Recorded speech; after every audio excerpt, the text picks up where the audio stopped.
दीपाली राणा, आप देख रहे हैं कमोडिटी 360 डिग्री। और ग्लोबल ट्रेड टेंशन, खासकर अमेरिका और चीन के बीच बढ़ते टैरिफ वॉर के चलते सेफ हेवन निवेश में लगातार बढ़ोतरी हो रही है। इससे सोना और चांदी हर रोज नए हाईस छू रहा है। ऐसे में इस स्तर पर निवेश की क्या राय होनी चाहिए?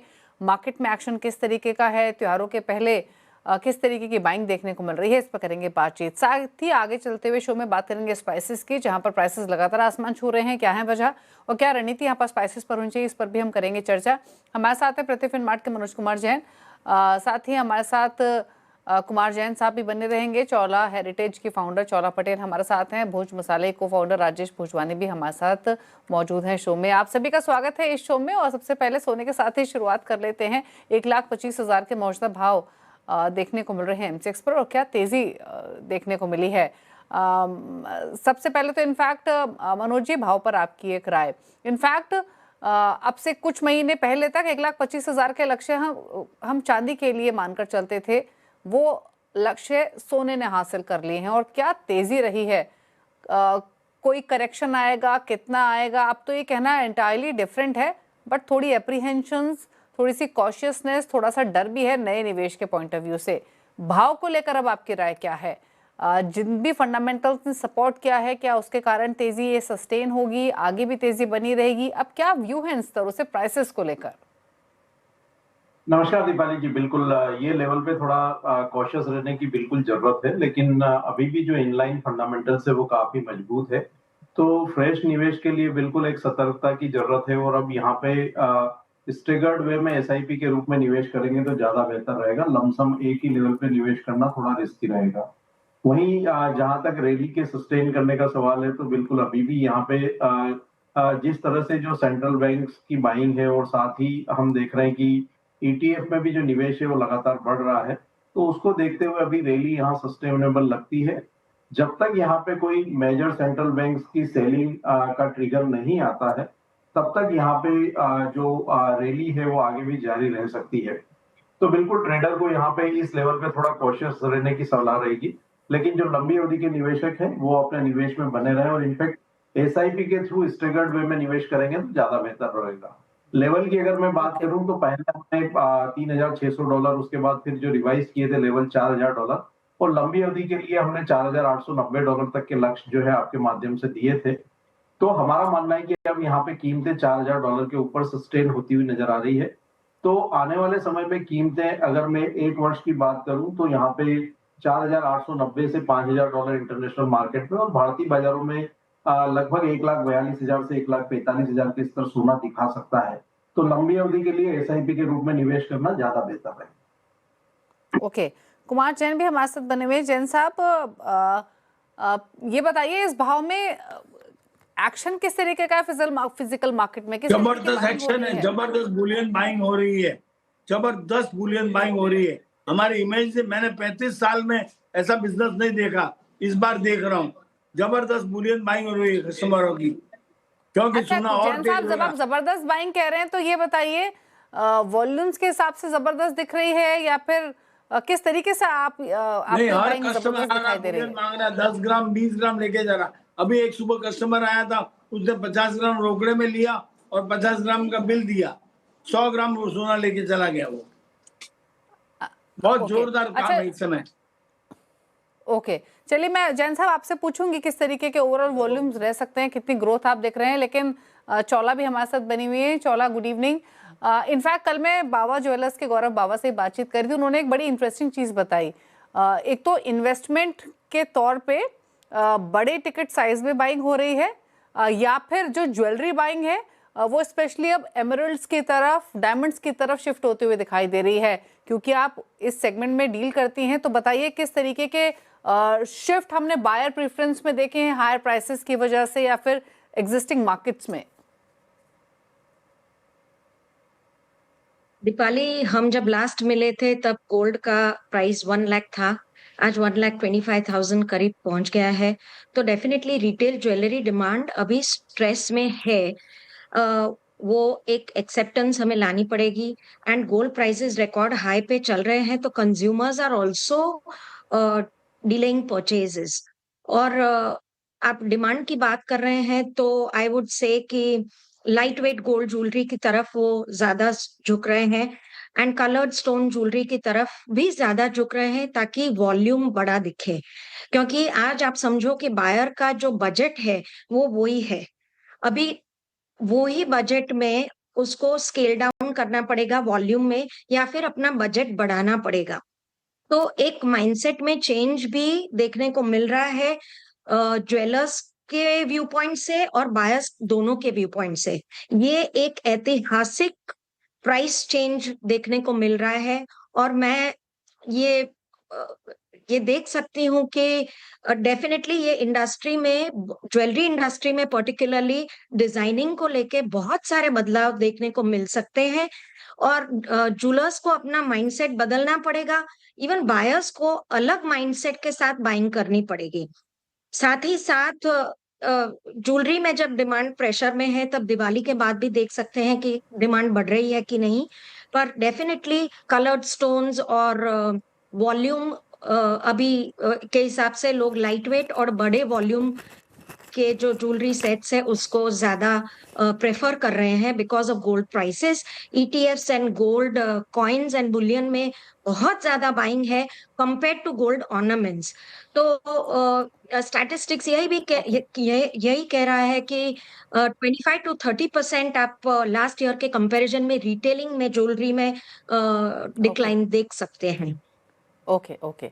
इनफैक्ट आखिर में जो दो बातें बताई चोला ने वो सबसे ज़्यादा इम्पोर्टेंट, कि पिछले साल के मुकाबले कितना ड्रॉप रिटेल बाइंग में रह सकता है और किस सेगमेंट में किस तरीके की बाइंग आ रही है। तो रिटेल ज्वेलरी में ड्रॉप देखने को मिल रहा है, लेकिन हैवी टिकट साइज में बाइंग है, प्लस कॉइन्स में इन्वेस्टमेंट पॉइंट ऑफ व्यू से बाइंग देखने को मिल रही है। जैन साहब, सेम चीज़ मैं आपसे पूछना चाहूंगी, अगर हम आपने कहा ज़बरदस्त बाइंग हो रही है, मान लिया ज़बरदस्त बाइंग हो रही है, लेकिन किन पॉकेट्स में बाइंग हो रही है? कॉइन्स में बाइंग हो रही है, हैवी ज्वेलरी में बाइंग हो रही है, या फिर जो आम वो कॉम्पोजिशन जो मैक्सिमम रिटेल ज्वेलरी को कॉन्स्टिट्यूट करता है, वहाँ किस तरीके की बाइंग है? जो मीडियम साइज, स्मॉल साइज की ज्वेलरी होती थी, वहाँ पर किस तरीके के ट्रेंड्स हैं? बाय हो रही है, और जो पुराना सोना रहता है रिसाइकल गोल्ड, वो जिनके घर में शादियां हैं वो अपना पुराना गोल्ड लेके आ रहे हैं।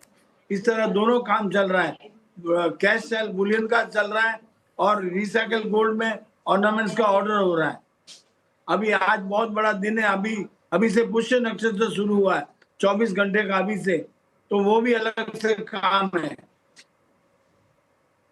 ओके ओके, ठीक है। अच्छा, चौला, आप कुछ इसमें ऐड करना चाहेंगे क्या रिसाइकल गोल्ड वाले पॉइंट में, कि कितना कॉम्पोजिशन फिलहाल नई बाइंग में रिसाइकल गोल्ड का रहा है परसेंटेज टर्म्स में, अगर देखें और कंपेयर करें? बिल्कुल, ये एक बहुत बड़ा चेंज देखने को मिल रहा है, क्योंकि बहुत buyers are coming with recycled gold, और पुराना जिसने गोल्ड लिया हुआ है वो भी लोग अपना गोल्ड यूज करना चाह रहे हैं कि हम चेक या कैश में क्यों अभी बाइंग करें, हम गोल्ड ही निकाल देते हैं, पुराना गोल्ड अपने रिसाइकल करके यूज कर रहे हैं। तो 30-40% रिसाइकल्ड गोल्ड आ रहा है, और ओल्ड गोल्ड भी यूज करके बाइंग बायर्स अभी कर रहे हैं। तो डेफिनेटली गोल्ड के एग्जॉर्बिटेंट प्राइसेस की वजह से अभी कंज्यूमर्स और रिटेल ज्वेलर्स इतने कंफ्यूज सिचुएशन में है कि क्या हम अपना स्टॉक बढ़ाएं आगे आने वाली सीजन के लिए या ना बढ़ाएं। तो मेरी जब बात होती है अपने ज्वेलरी रिटेलर्स को लेके, तो ऑल ज्वेलर्स आर सेइंग के this is in the history first time कि ज्वेलरी रिटेलिंग में ये सोचना पड़ रहा है कि हम स्टॉक बनाए कि नहीं बनाए। I am not talking about Boolean या गोल्ड कॉइन्स, रिटेलिंग की मैं बात कर रही हूँ। तो रिटेलर्स में कॉन्फिडेंस अभी नहीं है, बायर्स में भी कॉन्फिडेंस नहीं है, क्योंकि गोल्ड का प्राइस लगातार बढ़ रहा है। वो स्पेस ही नहीं दे रहा है कंज्यूमर्स को कि वो आके बाइंग करे। जैसे लास्ट वीक में काफी बाइंग हुई, क्योंकि प्राइस थोड़ा कहीं पे भी स्टेबलाइज हो ऐसा लग रहा था। अगेन प्राइस बढ़ने लगा, तो अभी बाइंग कम होने लगी है। अभी दिवाली के बाद देखना है कि जब प्राइम वेडिंग सीजन आ जाएगा तब कैसे बायर्स रिएक्ट करते हैं, और ज्वेलर्स का भी क्या स्टैंड रहेगा। ज्वेलर्स को भी काफी बदलाव लाने पड़ेंगे। In fact they will have to cut labour prices को लेके, या थोड़ा रिलीफ जो है वो क्लाइंट्स को देना पड़ेगा ताकि वो पिच इन कर सके, अपने हिसाब से ज्वेलरी थोड़ी अफोर्डेबल बना के सेल करनी पड़ेगी। सो बहुत बड़ा change I think retailing jewellery बिल्कुल। में देखने को मिल रहा है। सिल्वर तो गोल्ड से भी आगे छूट गया है, silver is at a record high. क्योंकि हमारी इंडियन सिस्टम और इंडियन वेडिंग्स में ज्यादा गोल्ड प्रेफर किया जा रहा है, तो देखना राइट। ये रहेगा कि how buyer is pitching in for the gold jewellery and in what format. Okay okay, ठीक है। अच्छा, सिल्वर की बात हुई है तो मनोज जी, भाव पर पहले आपका व्यू क्या है? अगेन सिल्वर तो की स्टोरी तो और भी प्रेशियस रही है इन कंपैरिजन टू गोल्ड। अगले साल मतलब जब ये मान रहे थे कि अब 1.5 लाख के शायद ऊपर नहीं जाएगा, ठहरेगा, यहाँ पर एक टेक्निकली थोड़ा सा नीचे भाव आ सकते हैं, किसी को ऑब्लाइज नहीं कर रहा है। सिल्वर भी आया डिप जरूर, लेकिन उसी हिसाब से स्ट्रॉन्ग रिबाउंड भी रहा। अब क्या व्यू है प्राइसेस को लेकर? टारगेट्स अब आपके नए क्या हैं? नई एंट्री का कितना कंफर्ट है? देखिए अगेन नई एंट्री के लिए तो यहाँ पे यही कहना रहेगा कि आप स्ट्रेगर्ड वे में करिए और पोजीशन छोटी लीजिए। एसआईपी के रूप में करेंगे तो ज्यादा बेहतर होगा। और अभी जो लोग यहाँ पे फ्यूचर में स्पॉट में सिल्वर खरीद रहे हैं 15,000 20,000 रुपए प्रीमियम देकर, उनके लिए मेरी यही सलाह रहेगी कि यहाँ पे एमसीएक्स का जो सिल्वर है वो अभी भी जो है फ्यूचर्स जो है वो डिस्काउंट पे मिल रहा है स्पॉट के कंपैरिजन में, तो वो यहाँ पे बाय कर सकते हैं और डीमेट में डिलीवरी भी ले सकते हैं। उनको एक चिंता यह है कि अगर डीमेट में कभी डिलीवरी का डिफॉल्ट होगा तो क्या होगा, तो उनको वहां भी चिंता करने की कोई जरूरत नहीं है, क्योंकि पूरा जो सेटलमेंट का मैकेनिज्म है वो क्लियरिंग कॉर्पोरेशन का बनाया हुआ है सेबी के तहत। तो वहां पे अगर कोई सेलर डिफॉल्ट करता है दीपाली जी, तो वहां पे जो सेटलमेंट आएगा वो स्पॉट से आएगा और जो स्पॉट और फ्यूचर के जो डिफरेंस का जो रिप्लेसमेंट कॉस्ट होगा वो बायर को मिलेगा। साथ ही सेलर को 3% पेनल्टी भी देना पड़ेगी, जिसमें से भी 1% जो पेनल्टी का हिस्सा है वो बायर को मिलेगा। तो अगर वो यहाँ पे खरीदते हैं फ्यूचर्स मार्केट में और डिलीवरी ऑप्ट करते हैं तो उनके लिए फायदेमंद रहेगा। भाव का जहां तक है कि मेरा मानना है कि $50 के पार अब चांदी निकलती हुई नजर आई है, तो यहाँ पे कीमतें अब आने वाले समय में $65 जो है लगभग, अगर मैं 1 वर्ष की अवधि की बात करूं तो वहां तक जा सकती है। और भारतीय बाजारों में जो कीमतें वो 2 लाख के जो स्तर है वो छू सकती है। इसमें सपोर्ट जो है इमीडिएट अब 1,44,000 का रहेगा भारतीय बाजारों में। वहीं इंटरनेशनल मार्केट में मेरा मानना है कि $44 एक इमीडिएट सपोर्ट यहाँ पे कीमतों में देख लें। ओके, ठीक है। चलिए, तो ये बात हुई सोने चांदी की। थैंक यू चौला और जैन साहब, आप दोनों का ही आने के लिए और बताने के लिए मार्केट का एक्शन किस तरीके का देखने को मिल रहा है। Thank you so much.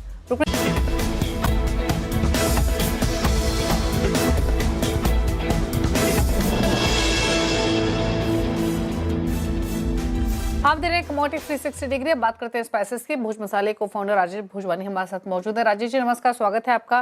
तो किस तरीके का फिलहाल सेंटिमेंट्स आउटलुक बना हुआ है स्पाइसेस को लेकर, वही जानना चाहेंगे। शुरुआत पहले मैं टर्मरिक के साथ कर लेती हूँ, जहाँ पर प्राइसेस जो बढ़े भी थे उसके पीछे कई सारे फैक्टर्स की बात हुई कि नांदेड़ जैसे रीजन में 15% क्रॉप डैमेज हुआ एक्सेसिव रेन्स की वजह से। ऑल्दो एम्पल प्रोडक्शन की बात हम लगातार कर रहे हैं। सिमिलरली प्राइसेस अगर हम जीरे के देखें तो आज भले ही फ्लैट कर रहे हैं, फ्लैट रेट कर रहे हैं, लेकिन यहाँ भी कई सारे फैक्टर्स रहे हैं। अभी ओवरऑल किस तरीके का सिनेरियो ग्राउंड लेवल पर देखने को मिल रहा है ओवरऑल स्पाइसेस में?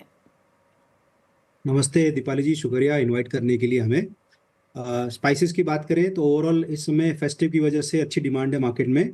और जरा कि आपने टर्मरिक में आपने बात की, टर्मरिक में थोड़ी तेजी आई है इस समय।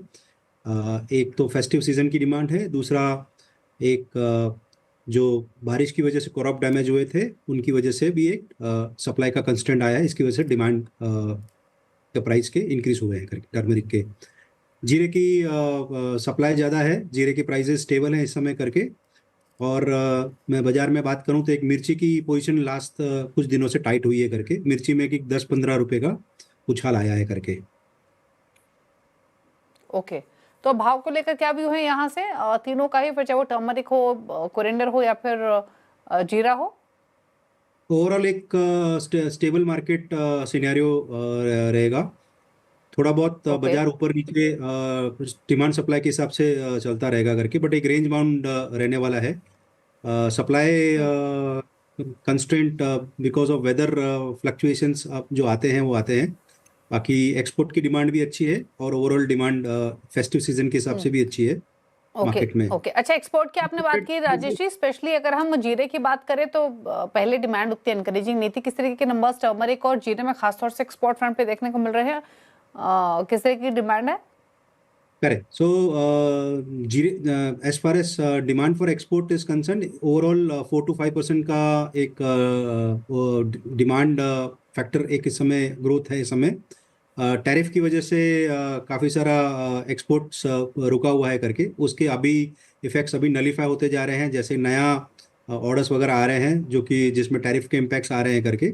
सो ओवरऑल एक डाउनफॉल बीच में था, अभी वापस से says pickup on the export side.